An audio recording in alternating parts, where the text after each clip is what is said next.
கழிப்பறை அமைத்து தரது. அதாவது இதெல்லாம் வந்து பார்த்தீங்கன்னா ஹெல்த் காம்ப்ளெக்ஸ்ன்னு சொல்லுவாங்க. ஹெல்த் காம்ப்ளெக்ஸ்ன்னு சுகாதார வளாகம். சுகாதார வளாகம்னா ஆஸ்பத்திரி நினைச்சிடக்கூடாது.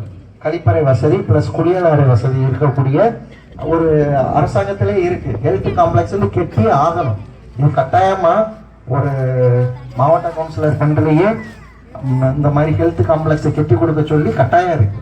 எம்எல்ஏ ஃபண்ட்லையும் இருக்கு, மந்திரிகள் ஃபண்ட்லையும் இருக்கு. ஆனா அது யாரும் நடைமுறைப்படுத்துறது இல்லை. அதுக்கு பதிலாக வேற அவங்க வந்து படித்துறையை கட்டிட்டு போயிடுவாங்க. ஏன்னா அதுலதான் லாபம் கூட வரும்.